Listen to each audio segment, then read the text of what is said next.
Yes Nitin തുടരുക. അപ്പോൾ നാളെ വാശിയേറിയ പോരാട്ടങ്ങൾ, അത്ലറ്റിക്സ് ട്രാക്കിന് തീ പിടിപ്പിക്കുന്ന മത്സരങ്ങൾ, കേരളത്തിന്റെ കൗമാര, കേരളത്തിന്റെ വേഗ രാജാവാര്, വേഗറാണിയാര് എന്നൊക്കെ നാളെ അറിയാം. 100 മീറ്റർ മത്സരങ്ങളുടെ ഫൈനൽ നാളെ വൈകിട്ട് നടക്കും. നാളെ രാവിലെ 3000 മീറ്റർ ഉൾപ്പെടെയുള്ള ദീർഘദൂര ഓട്ടത്തിന്റെ മത്സരങ്ങൾ നാളെ നടക്കും. എനിക്കൊപ്പം ഇപ്പോൾ പൊതുവിദ്യാഭ്യാസ ഡയറക്ടർ ശ്രീ NSK ഉമേഷ് കൂടി ചേരുകയാണ്. അദ്ദേഹം കഴിഞ്ഞ കുറെ ദിവസമായി ഈ മീറ്റ് അതിന്റെ നടത്തിപ്പുമായി ബന്ധപ്പെട്ട് അക്ഷീണമായ പ്രയത്നത്തിലാണ്.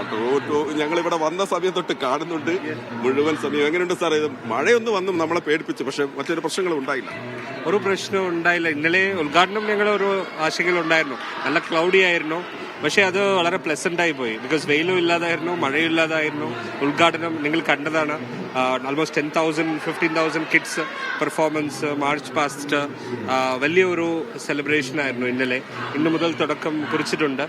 വളരെ നല്ല രീതിയിൽ തന്നെ തുടങ്ങിയിട്ടുണ്ട്. ഒരു പ്രശ്നങ്ങളില്ലാത്ത രീതിയിൽ നമ്മുടെ hard work, I think more than 2 months ഇതിന്റെ പുറകിലായിരുന്നു നമ്മുടെ എൻറ്റയർ ഡിപ്പാർട്ട്മെന്റ്, എല്ലാ സംഘടനകളും നമ്മുടെ മിനിസ്റ്ററുടെ നേതൃത്വത്തിൽ.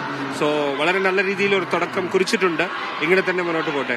നമ്മൾ ഈ സംസാരിക്കുന്ന ഈ വേദി ഇതിന് വലിയ പ്രത്യേകതയുണ്ട്. കാരണം ഇത്രയും വലിയൊരു പട്ടുകൂറ്റൻ പന്തല് ഇടുന്നു, മഴയെ പ്രതിരോധിച്ച് നിർത്തുന്നു.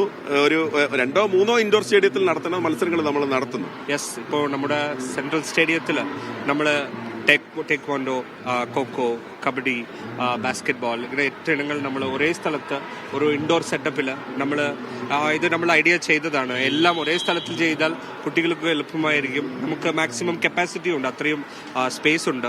അങ്ങനെയാണ് നമ്മൾ സെൻട്രൽ സ്റ്റേഡിയം ചൂസ് ചെയ്തത്. വളരെ നല്ല രീതിയിൽ തന്നെ ഇപ്പോൾ മഴ വന്നപ്പോഴും അത് അകത്ത് കുട്ടികൾക്ക് ഒരു ബുദ്ധിമുട്ടും ഇല്ലാത്ത രീതിയിൽ തന്നെ നമുക്ക് ഗെയിംസ് നടത്താൻ പറ്റുന്നുണ്ട്. അതിന്റെ ഒരു തെളിവാണ് നമ്മളിപ്പോൾ ഓഡിയൻസും ഈ പുറകിൽ കാണുന്നത്. മാത്രമല്ല ഇന്ന് ഇൻക്ലൂസീവ് വിഭാഗം കുട്ടികളുടെ നിതിൻ സേവർ അവിടെ നിന്ന് റിപ്പോർട്ട് ചെയ്ത് പറയുകയായിരുന്നു, വലിയ പ്രയാസങ്ങളില്ലാതെ പോയി അവരെ നമ്മൾ ചേർത്ത് പിടിക്കുക. ചെറിയ ചെറിയ പ്രശ്നങ്ങളൊക്കെ ഉണ്ടായി, എന്നാൽ പോലും അതെല്ലാം മറികടന്ന് നമ്മൾ മുന്നോട്ട് പോയി. അപ്പോൾ അവരെ കൊണ്ട് ഇന്ന് ഞാൻ നേരത്തെ എന്നോട് ഇവിടെയുള്ള ചില ഉദ്യോഗസ്ഥർ പറയുന്നുണ്ട്, അവരെ തിരുവനന്തപുരം കാണിച്ചിട്ടേ ഞങ്ങൾ വിടുന്നുള്ളൂ എന്ന്. യെസ്, ബിക്കോസ് ഇൻക്ലൂസീവ് ഇത് ലോകത്തിൽ തന്നെ ഒരു മാതൃകയാണ്. എല്ലാവരും we are all equal, we are all same, നമ്മളെല്ലാം ഒരു ഫാമിലിയാണെന്ന് കാണിക്കുന്ന ഒരു സന്ദേശമാണ് ഈ ഇൻക്ലൂസീവ് ഒളിമ്പിക്സിൽ വരുന്നത്. ഏകദേശം 2000 കുട്ടികളാണ് ഇൻക്ലൂസീവ് ഒളിമ്പിക്സിൽ പാർട്ടിസിപ്പേറ്റ് ചെയ്യുന്നത്. സോ അവർക്കൊരു ട്രിവാൻഡ്രം ചുറ്റി കാണിക്കുന്ന പറഞ്ഞത് ഡബിൾ ടെക്കർ ബസ്സിൽ മഴ കുറഞ്ഞപ്പോൾ, ചെറിയ മഴ ഉണ്ടായിരുന്നു, അത് കുറയുന്ന സമയത്ത് ആ ബ്യൂട്ടിഫുൾ ഒരു കാലാവസ്ഥയിൽ 30ഓളം കുട്ടികൾ, ഞാനാണത് ഫ്ലാഗ് ഓഫ് ചെയ്തത്. KSRTC നമുക്ക് സപ്പോർട്ട് ചെയ്ത് ബ്യൂട്ടിഫുൾ ആയിട്ട് ഡബിൾ ടെക്കർ ബസ് റെഡിയാക്കി കൊടുത്തു. യൂണിവേഴ്സിറ്റി സ്റ്റേഡിയത്തിൽ ഫ്ലാഗ് ഓഫ് ചെയ്തു. അത് അവർ ഫുൾ ട്രിവാൻഡ്രം ഇങ്ങനെ കിറങ്ങി നമ്മുടെ ട്രിവാൻഡ്രയുടെ ബ്യൂട്ടി അതൊന്ന് ആസ്വദിക്കാൻ അവർ കിറങ്ങുന്നുണ്ട്. ഇപ്പോഴും അവർ ആ ട്രിപ്പിലാണ്. താങ്കള് എറണാകുളം ജില്ലാ കളക്ടറായിരുന്ന സമയത്താണ് അവിടെ മീറ്റ് നടന്നത്. പക്ഷേ പൊതുവിദ്യാഭ്യാസ ഡയറക്ടർ എന്നുള്ള രീതിയിലേക്ക് വന്നതിന് ശേഷമുള്ള സമ്പൂർണ്ണമായി ചുമതല ഏറ്റെടുക്കുന്ന ആദ്യ ഒരു ഇതാണ്. അപ്പോൾ ആ ഒരു പ്രയാസം നമുക്ക് പ്രശ്നമല്ലല്ലോ. ഇല്ല, ഫസ്റ്റ് ഓഫ് ഓൾ ഇതിൽ 2 ലെവൽസ് ആണ് ഉള്ളത്. ഒന്ന് ലീഡർഷിപ്പ്. നമ്മുടെ മിനിസ്റ്റർ തന്നെ, ബഹുമാനപ്പെട്ട മിനിസ്റ്റർ ശിവൻകുട്ടി സാർ തന്നെ ഓരോരോ കാര്യത്തിലും, ഇപ്പോൾ നമ്മൾ വരണ മുന്നേയും അവിടെ മീറ്റിംഗ് ആയിരുന്നു. ഓരോ ദിവസവും രാവിലെയും വൈകിട്ടും ഇല്ല ഏതെങ്കിലും പ്രശ്നം വരണമെന്ന് തോന്നിയ ആ സെക്കൻഡ് തന്നെ മീറ്റിംഗ് വിളിച്ച് ഉടനെ ഇടപെട്ട് കൈകാര്യം ചെയ്യുന്ന ഒരു ഹാൻഡ്സ് ഓൺ മിനിസ്റ്ററാണ് ഉള്ളത്. അത് ലീഡർഷിപ്പ്. രണ്ടാമത്തെ സിസ്റ്റം. ഈ സിസ്റ്റം വളരെ ബ്യൂട്ടിഫുൾ സിസ്റ്റമാണ്. അത് കമ്മിറ്റീസ്, 16ഓളം കമ്മിറ്റീസ്, ആ കമ്മിറ്റി തമ്മിലുള്ള കോർഡിനേഷൻ, നമ്മുടെ DG, എൻ്റെ ഡിപ്പാർട്ട്മെന്റ് സ്റ്റാഫ്, എൻ്റെ DDs, AEOs, DEOs, ഇതിൽ ആരെങ്കിലും വിട്ടുപോയ അവരും എല്ലാവരും, സ്പോർട്സ് ഡിപ്പാർട്ട്മെന്റ്, റെഫറീസ്, ഒരു ബ്യൂട്ടിഫുൾ സിസ്റ്റമാണ്. അത് കേരളത്തിലെ ഒരു സ്പെഷ്യാലിറ്റിയാണ്. എല്ലാവരും ഒറ്റക്കെട്ടായി നിന്ന് പ്രവർത്തിക്കുന്ന ആ ഒരു പ്രവർത്തനം. So leadership plus system. So എനിക്കത് വലിയ പ്രയാസമായിട്ട് തോന്നുന്നില്ല, because the system is so good. എൻ്റെ ഡ്യൂട്ടി എന്ന് പറയുന്നത് ആ സിസ്റ്റം സ്മൂത്ത് ആയിട്ട് അങ്ങനെ മുന്നോട്ട് കൊണ്ടുപോകണമെന്ന് മാത്രമേ ഉള്ളൂ. I am not creating any system. Risk ഉണ്ട്, പക്ഷെ അത് കുറവാണ് താരതമ്യേന.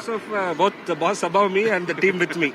ഓക്കെ, അതാണ്. അപ്പോൾ മാത്രമല്ല ഞാൻ ഇങ്ങോട്ട് വരുമ്പോഴേ ശ്രീ NSK ഉമേഷ് ഞാൻ ചോദിച്ചു കായികപരമായിട്ട് ഏതൊക്കെ മേഖലയാണ്. അപ്പൊ എന്നോട് പറഞ്ഞത് ഇങ്ങനെയാണ്, ആരും ഇല്ലെങ്കിൽ എന്നെ വിളിച്ച് കളിപ്പിക്കായിരുന്നു. ഇല്ല, ഞാൻ വോളിബോള്, ക്രിക്കറ്റിലെല്ലാം പ്ലേയേഴ്സ് ഇല്ലെങ്കിൽ എന്ന് ശരിക്കും. പക്ഷേ we have always cricket, of course cricket കളിക്കാതെ ആരും ഇല്ല ഈ തമിഴ്നാട്ടിലല്ല. ഞാൻ ഫ്രം തമിഴ്നാട്, മധുരൈ. ഞങ്ങളെപ്പോഴും ക്രിക്കറ്റ് എന്ന് പറഞ്ഞാൽ ഇപ്പോൾ IPL തുടങ്ങിയപ്പോൾ ഞങ്ങൾ ഈ ഷോർട്ട് 20 മാച്ചസ് 10 ഓവർ മാച്ചസ് അതിലൊന്നിലും കാര്യമായിട്ടൊന്നും സ്കോറും ചെയ്തിട്ടില്ല, കാര്യമായിട്ട് മാൻ ഓഫ് ദ മാച്ച് വിൻ ചെയ്തിട്ടില്ല. പക്ഷെ ശരിക്കും സ്പോർട്സോട് റിയൽ ബന്ധം ലാസ്റ്റ് ഇയർ കളക്ടറായിട്ട് ഈ കായികമേളയിൽ ഒരു നല്ല കോർഡിനേഷന്റെ ഭാഗമായിരുന്നു. ഈ വർഷം ഇവിടെ ഒരു ഭാഗമാവുന്നു. തീർച്ചയായിട്ടും ഇതാണ് ശരിക്കും റിയൽ ബന്ധം എന്നാണ് എനിക്ക് തോന്നുന്നത്. ഓക്കെ, അപ്പോൾ കായികമേള ഗംഭീരമായിട്ട് മുന്നോട്ട് പോട്ടെ, വിജയകരമാവട്ടെ. അതിൽ മാൻ ഓഫ് ദ മാച്ച് താങ്കളാണ്. ഇവിടെയുള്ള എല്ലാ കുട്ടികളുമാണ് men and women, boys and girls of the match. I am very happy. ഇത്രയും കുട്ടികൾ, ഇതൊരു ഭാഗ്യമാണ് സീരിയസ്ലി. ഇത്ര കുട്ടികളുടെ സക്സസിന്റെ ന്യൂസ് പേപ്പേഴ്സ് എല്ലാത്തിലും കാണുമ്പോൾ കുട്ടികളാണ് താരങ്ങൾ. കുട്ടികൾ ഓരോരുത്തരും ഇൻക്ലൂസീവ്, നിങ്ങൾ കവർ ചെയ്തതാണ് ഇൻക്ലൂസീവ് ഒളിമ്പിക്സ് കംപ്ലീറ്റ് ചെയ്ത ആ കുട്ടി അത്ര സന്തോഷത്തോടെയാണ് സംസാരിക്കുമ്പോൾ അതിന്റെ ഭാഗമാകാൻ എനിക്ക് കഴിഞ്ഞതിൽ ഈ സിസ്റ്റത്തിന് നന്ദി പറയാനേ ഉള്ളൂ.